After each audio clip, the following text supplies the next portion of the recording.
आज हूँ नगर कीर्तन ये नगर कीर्तन आम कहीं रखी था प्रत्येक ग्रामांचल आम हिंदू संस्कृति मध्य नगर कीर्तन बा संकीर्तन सब रही है। संकीर्तन प्रारंभिक क्षेत्र में आम 3 दिन धरी कहीं आम ये अष्टप्रहरी नामयज्ञ प्रत्येक ग्राम में रखुचे से विषय टे कह अनुसार धर्म आ कर्म रही सत्यजुगर ध्यान फल त्रेतार यज्ञादि सकल द्वापर हरिपूजा कली कहीं नाम संकीर्तन करा सत्यजुगर लोक हजार हजार वर्ष बंचुले जहाँफल ध्यान जागयज्ञ कर सामर्थ्य था। सत्य गला त्रेता आसला त्रेता जुगर ऋषि मुनि मैंने दीर्घ दिन धरी तपस्या करते फलप्रद होते द्वापर जुगर हरिपूजा करुले आयुष से लंबा था कि कली जुगरे साधारण व्यक्ति मानकर अन्नगत प्राण अन्न खाइले बंचे ना शଯ୍या से मृत्युवरण करेंगे। तेणु कली जुगरे गौरांग महाप्रभु जो प्रेम को राधाराणी आस्वादन करते द्वापर जुगरे से प्रेम को भगवान कहारी को दे निजे रखी सत कि तार स्वाद निजे भी जान नथिले से प्रेम को आस्वादन करथिले राधाराणी। जितेबाला राधाराणी आस्वादन कले राधा होउचंती कृष्णकर एक अद्वितीय अंग जितेबाला राधाराणी आस्वादन कले कृष्ण न देकी बाट ना कहले मुझे राधा को देदेवी ताले राधा यार स्वाद निजे मणिवे मुझे जापर तेणु राधा अंग आ मो अंग मिश्रित अंगर जब मुझे कली जुगर जन्म निए ताले से प्रेमटा राधाराणी आस्वादन कले मुझे जापर नित्यानंद महाप्रभु द्वारा ये कली जुगर हरिनाम प्रचार कले साधारण व्यक्ति आमरी भाया ये जीव मैंने ये हरिनाम कर मुक्ति पाइबे हाथे काम मुख्य नाम गोटे परिवार मध्य कीर्तन दलर आवश्यकता ना जदि हाथ ताली दे कीर्तन कर मुक्ति पाइबे हरि नाम तुंडे रहा दरकार हाथ काम कर मुखे नाम कर से कहले खाइते शुईते नाम जथा तथा लय काल द्वेष नियम ना सर्वसिद्धि है कहले हरिनाम खाइला बेले शोला बेले काम कला बेले सब बेले करहब ये गौरांग महाप्रभु हरिनाम प्रचार करने घरे घरे द्वारे द्वारे ब्राह्मण ठारू चंडाल पर्यंत क्या बाछ विचार नक हरिनाम वितरण करते आमर पूर्व पुरुष मैंने कर गतस्य महाजन पंथा महाजन मैंने जहाँ कर ही पालन करुचे। तेणु ये हरिनाम व्यतीत आउ ये कली जुगर मुक्ति बाट कि से लिखिले आमर वेद शास्त्र 4 वेद 14 शास्त्र 18 पुराण तंत्र गीता आदि करिया मंथन केवल हरे नाम हरे कृष्ण नाम प्रकाश ये हरे कृष्ण नाम व्यतीत अन्न पंथा कली जुगर कि तेणु आमे माने सबू से बाट को आदिम नहीं जे आमे शोला बेले नाम करूँ काम कला बेले नाम करूँ एवं बुलला बेले नाम करूँ ये हूँ आम सहज कलिजुग लोक मान ये हूँ सहज पंथा गुरु ज्ञान हिसाब से आपण एक मार्ग दर्शैले तो हरिनाम आमे हरिनाम द्वारा मुख्य पाइपर। बहुत बहुत धन्यवाद आज्ञा। गोटे सुंदर वार्ता आम बंधु मैंने रखिले आम ये निमिंडी ग्राम जो वार्षिक अष्टप्रहरी नामयज्ञ करा जाउची तार हेउची आज हमर नगर कीर्तन अंतिम दिवस सते कौन बसिले शोइले सदा सर्वदा आम हरिनाम जप करुवा आज्ञा पाप कहार अन्यर मनरे कष्ट दबा ही तो पाप ना तो आम सदा सर्वदा पाप करी आसीबा किंतु हरिनाम जप करिबा ये कलिकाल कौन पारी हो पार आज्ञा से विषय कहबे कहीं जे आम जहाँ को इष्ट बोले भावीचे ये जो यज्ञ चली ये यज्ञर ईश्वर होती गौरांग महाप्रभु 3 प्रभु द्वारा ये यज्ञ आयोजन करा तीन प्रभु किए ना आमर नित्यानंद महाप्रभु गौरांग महाप्रभु अद्वैत महाप्रभु। नित्यानंद महाप्रभु हेले शेष साई संकर्षण गौरांग महाप्रभु हेले क्षीरोदक साई नारायण अद्वैत महाप्रभु हेले गर्भोदक साई नारायण। एक्चुअली 3 प्रभु जितेबाला सांग पांग मान बसईक यही पंथा बाहर कले जे कली जुगर मुक्ति पाई तुम यही हरिनाम प्रचार कर लोके कहले कहले यही नाम कौन जमी पाई सेमती कले लोक मुक्ति पाई महाप्रभु भी आज्ञा देले कहले हाँ पूरे भाई मनस्काम हेला श्रद्धा नीले नाम जड़े हेलार हो श्रद्धार हो जदि ये नाम तुंडरे धरीची ताले से मुक्ति निश्चित किंतु ये नाम कर किसी यथार्थ अच्छी कहीं ना आम पिला बेले पाठ पढ़ीचे जे बालके मोर बोलकर बेल हूँ गोविंद सुमर बेल हूँ गोविंद सुमर आम जो माँ गर्भे 7 मास होता आम सबू जीव माँ गर्भे प्रतिज्ञा करके आसी कौन प्रतिज्ञा करते कहले कोथाय अछ दीननाथ कोथाय अछ प्राणेर हरि आर जातना सहित नारी हे प्रभु मत ये कष्ट मुक्ति दियो प्रभु कहले तू कौन करू ना मु गले बाहर को गले मु तुमरी नाम को गुण कीर्तन करी बंचीबी तुमरी ना को सार करी जीव जिते माँ गर्भर भूमि को आसला माया ग्रास कला सब पाशुरी पकेला बार्धक्य पूर्वर जदि आम ताकू भजन न करे मन भितर न रखे ताले से आमर बार्धक्य बेले तुंडरे पशिबनी जिते बड़े आमर बार्धक्य है बेलू आम जो दराणीबा सेत बेलू आम कान को शुभु नथिबो जीभ चालू नथिबो आखि के देखा जीवनी तेणु सेतबले आम हरिभजन करने को चाहिए हेबनी ये प्रत्येक जीवर अभ्यास होती पूर्वर किसी ये पंथा को आचरी नहीं थाए ताहले बार्धक्य बेलू निश्चिंत तुंडरे पशिबो से हूँ मुक्तिर द्वार से हरिनाम जप करवा उचित बहुत बहुत धन्यवाद आज्ञा से ग्राम एपटू टे ग्रामर आम नगर नगर कहले आम ग्राम परिक्रमण करवा ठाकुर को लेकिन जो ग्राम आम परिक्रमण करुचे ये परिक्रमण ठाकुर कहीं करती से विषय जाना आम तो जानूचे गोटे जगह रहीकि प्रभु निकट में आम हरिहाट रखिले आम नाम संकीर्तन कले किंतु ग्राम कहीं परिक्रमण करवा प्रभु को टे कहे ये नाम यज्ञ आरंभ है श्रीपाद गृह अद्वैत महाप्रभु नित्यानंद महाप्रभु गौरांग महाप्रभु ये 3 प्रभुंकर कथोपकथन बा आलोचना माध्यम ये नाम यज्ञ सृष्टि है ये नाम यज्ञ ये अन्न यज्ञ चलो घृत यज्ञ चलो नाम यज्ञ चलो 3टी यज्ञ द्वारा ये परिचालित किंतु नगर परिक्रमा कहीं कराए ना नगर परिक्रमा माध्यम आचंडाल मान चंडाल ठार ब्राह्मण पर्यंत ये हरिनाम प्रचार प्रसार हाँपाई ये हरिनाम मुख्य आभिमुख्य है हरिनाम प्रचार प्रसार से नित्यानंद महाप्रभु को गौरांग महाप्रभु आदेश देले जे दादा बड़ भाई की दादा डाक दादा तुम्हें केते हरिनाम प्रचार कल मत हिसाब दब जगाई माथा आरंभ कर चापाल गोपाल पर्यंत काजी साहेब पर्यंत महाप्रभु उद्धार कर हरिनाम प्रचार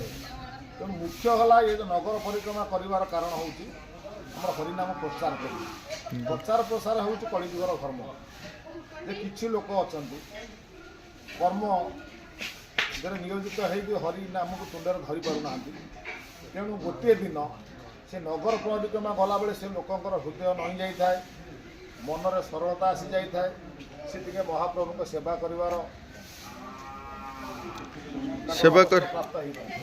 सेवा करिवार अवसर प्राप्त होला परे आमे जानिले किंतु ग्राम रे जो ठाकुर गले जाइकरी समस्त घरे भोग खाउछन आज्ञा समस्त एठी तो सेमते किछि बाच विचार प्रभु रखि न थांती समस्त घर को प्रभु जाई पारुछन तेणु समस्त घर को जति प्रभु जाई पारुछन तो साधारण रे आम लोक माने एबे भी बुझी पारु नांती आज्ञा ये सब समस्या ऊपर आम गति करूँ आ विषय टी जनसमाज को किसी वार्ता देवे साधारण लोक बुझीपारे कहीं बुझीपारे कहली जे किसी लोक अच्छा पूर्व आदरी नहीं किसी लोक अच्छा शेष पर्यंत भी ग्रहण कर पारना से कार्य माने भल लोक बाधा देवाई गोटे भल बाटर गोटे पिला गले किसी फल प्रकृत लोक अच्छा से बाटर निवृत्त करने चाहिए कि ये तो कथा जुगे जुगे रही देव आ दानव जहाँ कली जुगर यही मनीष रूप से देव अच्छा दानव अच्छा तेणु किए कौ कथा को आचरी नब कहब ना हाँ आज्ञा आसतु आम एमर जो नगर कीर्तन रे भाग नेबा नगर कीर्तन गले कौन सर्वसाधारण उपकार है आ नगर कीर्तन धूलीर महात्म कौन से बादे मु छोट विषय जहाँ मोर साधारण अनुभूति अच्छी मुझे व्यक्त करुँची गोटे छोटिया गीत बोलुची अंगे माखो एन ब्रजरे धुलारे ए अंगे माखो এই না ব্রজের ধুলা রে এই অঙ্গে মাখো অঙ্গে মাখো এ ব্রজ ধুলা নয় সে তো গোপী পাদ রেণু সেই রেণু বাঞ্ছা করে ব্রজের আয় কানু অঙ্গে মাখো এই না ব্রজের ধুলা রে এ সংকীর্তনর ধুলা যদি পড়ে গঙ্গার জলে এ গঙ্গা মুক্ত হেলা বলি ভাগবত বলে এ সংকীর্তনর ধুলা যদি লাগে পাপির গায় সেই পাপি নেচে নেচে বৈকুণ্ঠেতে যায় অঙ্গে মাখো এই না ব্রজের ধুলা রে এ সংকীর্তনর ধুলা যদি পথে নেই যায় এ জলের কিমির বনের বাঘ ভয়েতে পলায় অঙ্গে মাখো এই না ব্রজের ধুলা রে এ শ্রীরাম নাচে সুদাম নাচে নেচিতে লাগিলে রে এ শ্রীরাম নাচে সুদাম নাচে নেচিতে লাগিলে রে মা যশোদা নেচে নেচে কৃষ্ণ কোলে নেলে রে হরি বল হরি বল হরি বল হরি বল হরি বল হরি নাম যেতে জোরে କରାଯିବ ଯାହା କାନରେ ବାହାଯିବ ସେ ପଶୁ ହଉ ତୃଣ ହଉ ପ୍ରାଣୀ ହଉ ଜୀବଜଗତ ସମସ୍ତେ ମୁଗ୍ଧ ପାଇବେ। ଯାହା ହେଉ ଆଜ୍ଞା ଭକ୍ତଙ୍କର ବିଶ୍ୱାସ ବା ଆପଣମାନଙ୍କର ଏହି ବିଶ୍ୱାସ ଦୃଢ଼ ବିଶ୍ୱାସ ଏହିପରି ରହିଥାଉ ଆମର ସଂସ୍କୃତି ମଧ୍ୟରେ ଏହି ହରିନାମ ଆଗକୁ ବଢ଼ୁ। ବହୁତ ବହୁତ ଧନ୍ୟବାଦ ଆଜ୍ଞା। ଏ ହରିନାମ ଯେଉଁ ସଂକୀର୍ତ୍ତନ ଆମେ ନଗର ପରିକ୍ରମଣ କରୁଛେ ପରିକ୍ରମଣ ସମୟରେ ଏ ହରିନାମ ଶବ୍ଦଟିଏ ଯେ ଶୁଣିବ ସିଏ ମୋକ୍ଷ ପାଇବ। ଦାଣ୍ଡରେ ଯେଉଁ ଧୂଳି ଉଡ଼ି ଯାଉଛି ସେ ଧୂଳି ମଧ୍ୟ ଯାହା ପାଖରେ ପଡ଼ିଯିବ ସିଏ ମଧ୍ୟ ପୁଣ୍ୟ ଅର୍ଜନ କରିବ ବା ମୋକ୍ଷ ପାଇବ। ଏସବୁ କିଛି ବାର୍ତ୍ତା ଆମେ ସେ ନାମରେ ସାର। କୁହନ୍ତୁ ଆଜ୍ଞା। ପାପ ହରେ ପାତକର ସାଧା ନାହିଁ ତତ୍ତ୍ୱ ପାପ କରେ ଥରେ କୃଷ୍ଣ ନାମ ଧରିଲେ ଯେତିକି ପାପ ଦୂରୀଭୂତ ହୁଏ ପାପର ଭଣ୍ଡାର ମଧ୍ୟ ତାକୁ ସ୍ପର୍ଶ କରିପାରିବ ନାହିଁ। ବହୁତ ସୁନ୍ଦର ବାର୍ତ୍ତା ଆଜ୍ଞା। Thank you. ସଂକୀର୍ତ୍ତନ ଠାକୁର ଘରେ ଘରେ ବୁଲୁଛନ୍ତି।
अरे पिला पके दियो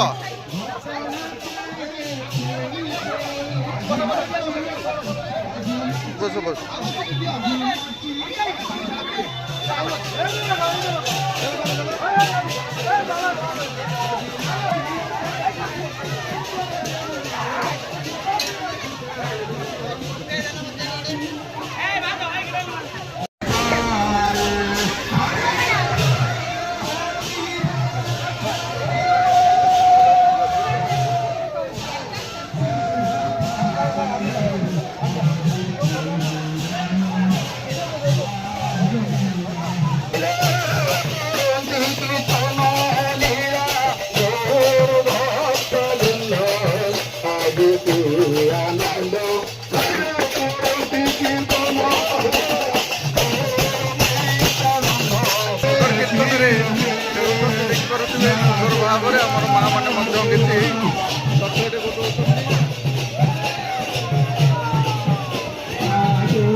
समस्त घर घर ठाकुर जाऊँच भोग खावाई यही तो हूँ आम नगर कीर्तन नहीं कि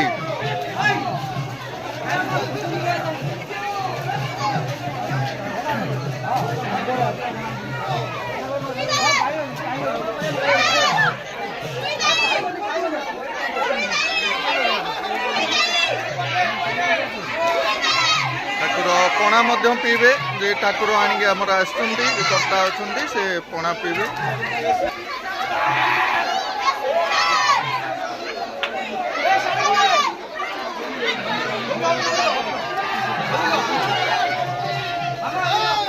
विश्राम कला प्रभु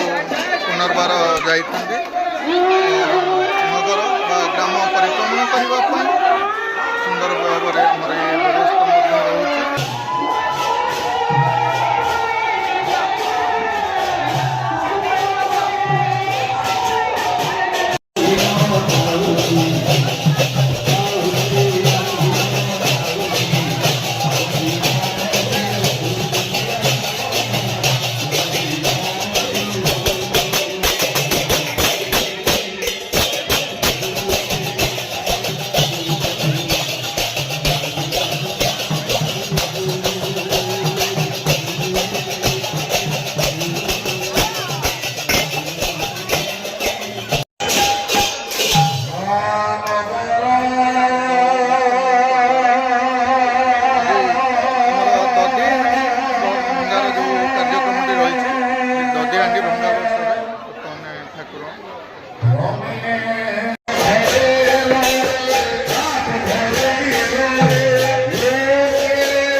ତମେ ଯୋଉ ଧନ ସଞ୍ଚିଲ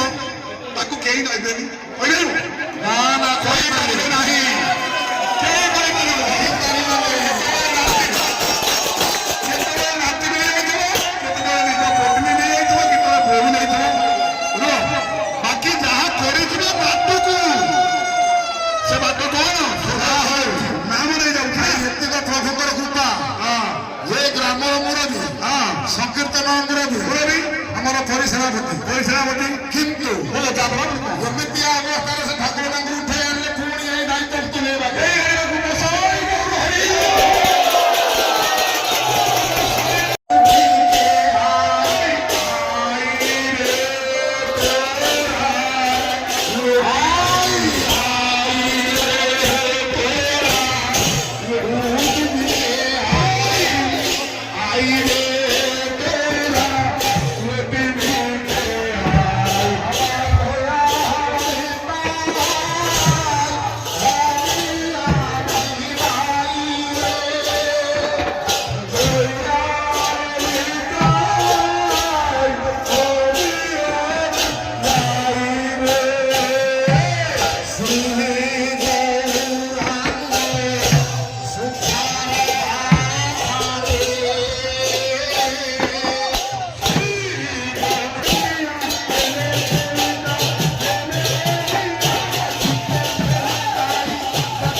ବର୍ତ୍ତମାନ ଯୁବପିଢ଼ି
ତାଙ୍କର ଅଗାଧ ପରିଶ୍ରମ